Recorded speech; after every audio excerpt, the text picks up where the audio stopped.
Hi guys, and welcome to another RC Plane Guy video. So as promised in the last kind of channel update video, I thought I'd start off with a bit of a catch up on what's been going on and bring you up to date with the new RC Plane Guy hangar or workshop. So we're going to use this video as a bit of an overview process to take you from my old workshop and the packing up process and moving all the way over to the new house and then kitting out the new workshop and bringing it up to where it is today, ready for working on lots of new projects. Like a little something I have next to me. There's a little sneak peek. But yeah, more to come in future videos, so make sure to subscribe and keep watching along for lots of new videos. And as always, if you like what you see, make sure to like and drop me a comment and let me know what other videos you'd like to see. Okay, so cracking straight on from the start with the old workshop. So as a reminder, this is what the old workshop was like, with the racking on the walls, a couple of workbenches with its own kind of separate room, which I used mainly for storing tools and bits and bobs like that. It was then a process of starting to pack everything up, clearing out the room. Here you can see that's beginning to get underway with everything being packed up into boxes. And yeah, generally just being a pretty much of a whole massive mess in there. But we had to do what we had to do to get it all moved and ready for the big move day. Then here we are, completely empty and moving into the new garage. So a pretty big space to work with, but a very blank canvas. So it was very minimal. There was pretty much, well, there wasn't really any electrical supply. There was a DIY double socket that had kind of been wired in with a single light bulb, but that was literally it. So work began straight away on getting a mains supply to that. So what I ended up doing was to try and keep the looks of the new house intact, was to dig up a load of the block paving down the side of the house, and we routed into the mains electric box straight from the front of the house all the way down the side of the house through kind of the front garden and into the mains electric box. Of course, just a disclaimer, I didn't do that. I had help from some electricians to do that for me. So big thanks for Jacob and his team for that. And here we are starting to prepare for the electrics going in. So creating a bit of a walkway around the edges of the garage to get to the walls where the sockets were going and the lights were going up, so that Jacob and his team could get those all installed. Of course, everything had to go somewhere, so pretty much the garage was a storage kind of location really, where everything was going in the house until we could get everything organised and set up. So it was pretty much a mess, with that whole centre section just full of stuff.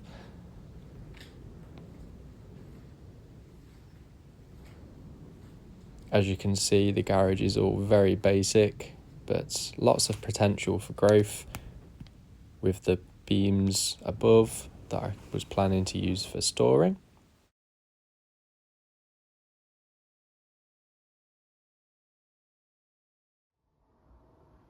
Okay, so here we are at the early stages of the garage. Just some wiring has been put in place, ready for the insulation to go in. So you can see a few dangling wires from the rafters above, which is where the 4 lights will go. And then there's a few wires dotted around where the plug sockets will go. And then I've just basically tried to make a start on clearing some space. Anyway, ready for all the insulation materials to be arriving tomorrow, ready to then hopefully get all fitted over the weekend.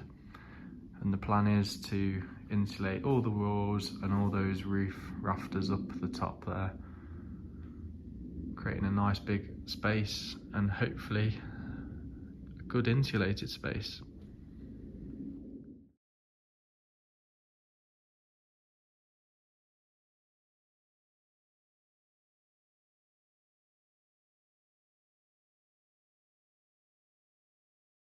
So then it was delivery day for the insulation, which I found amusing to see this big forklift delivering all the insulation down onto our drive, ready for us to get that installed straight into the garage. Of course, we had to empty the garage, so everything was pretty much loaded into the house or the garden so we could get the insulation done, starting with the wood beams to hold the insulation in place, with insulation being cut and positioned in. Big thanks to Vaz and his guys for doing this. They smashed out the whole insulation of the garage in just one day, which was an amazing job, and they've done such a great job, and I'm really thankful for their work.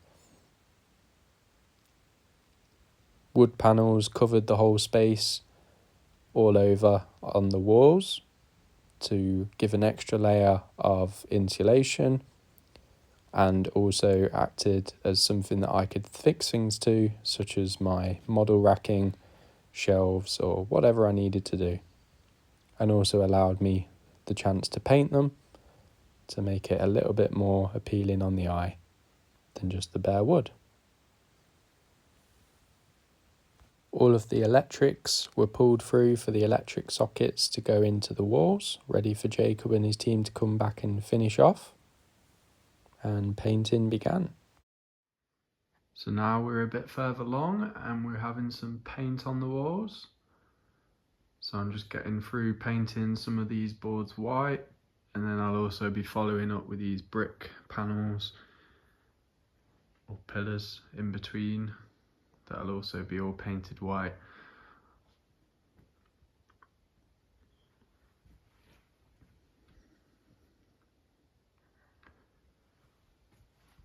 So all the fiddly bits of taping and foaming and filling all the little gaps in, that's taken a bit of time, but that's all pretty much done now.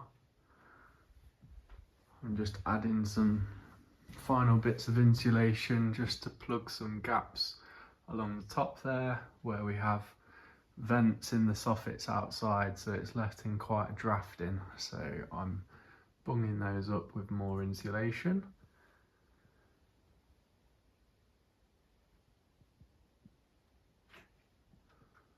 But on the whole, it's getting there now.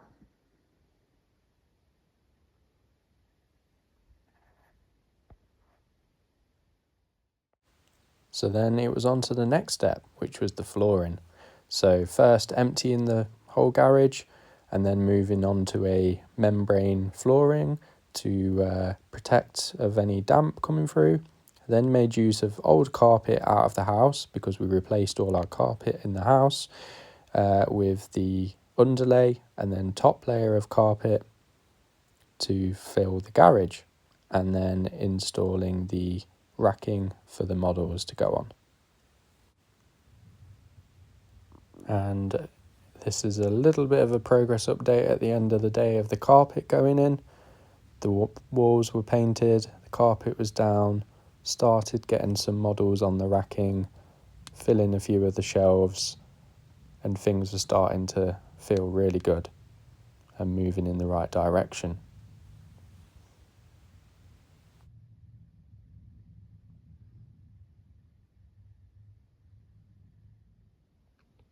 Okay, the garage is really starting to come on now. It's nice and bright in here. I've got the 4 big LED strip lights up. All the insulation's in, the walls are painted, the mains is all connected. So I've got now a fuse board coming through from mains, all sockets put in. I've laid some carpet down, which is all just spare old carpet I had out the house to save money. Got a big light switch there for all of the lights.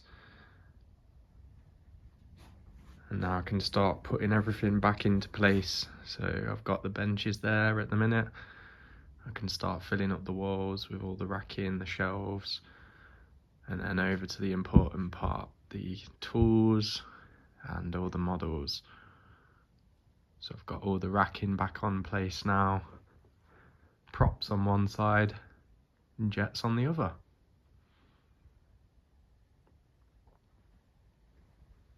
And now it's time to just fill it all. After spending so much time, effort and money on all the insulation, it seemed silly to leave the garage doors uninsulated, so we changed these as well. Okay, so now the garage doors are all done. Both sides all electric, nice and insulated.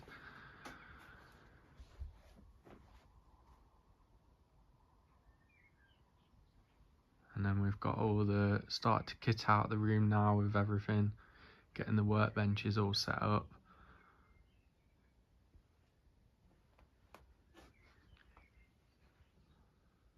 Lots of storage, and of course the important bit, all the models on the wall. Lots of storage in the rafters above as well. Just this final bit left to clear, which will all be going in a shed in the garden, which will then free up this space to put a central workbench. So then it was on to the final finishing touches, installing Sky TV and making use of the workshop, working on some models. Emptied that central floor space, as I mentioned, into a shed so that we could then fill it with what I really wanted, a pool table. So the idea behind this was something that we could play as friends or family, pool table and darts, but then put a wood cover over the top to use it as an extra big central workbench, which I took from a friend, the idea from a friend's workshop. And here we are, even a sneak peek of the new project. Okay, so that pretty much brings us up to date. So like I say, we've got the model rack in, the storage for all the tools and equipment. We've got the fixed workbench. I've got a second movable workbench on wheels, and then a nice big central workbench on top of the pool table with darts as well. Managed to get internet booster in here in the corner, around about there, to boost internet from the house through a TP link, which works through the power lines. And then that hooks up to a Sky TV box I've got to feed in from the house as well. All just for a little bit of extra evening entertainment whilst working on the models. Well, that brings us to the end of this video. Hope you've enjoyed it. Make sure to subscribe to my channel to keep up to date on all the latest videos. And don't forget, it's free, so you have no excuse. Make sure to drop a comment in the video or drop me a message to let me know if you'd like to see anything else in my videos. And if you haven't already, follow the link tree either in my profile or usually in the description of the video that will take you to an online portal to access any of my other social media channels.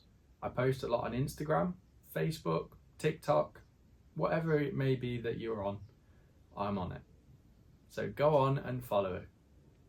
As quite often my content varies from platform to platform. I don't often post the same stuff, so be sure to follow in them all. If you're on Facebook, be sure to check out the brand new RC Plane Guy Community Facebook group, which is a whole new space I've created primarily for you as the viewers, and to be able to interact with each other, comment, post your own photos and videos, share that experience and knowledge that's out there.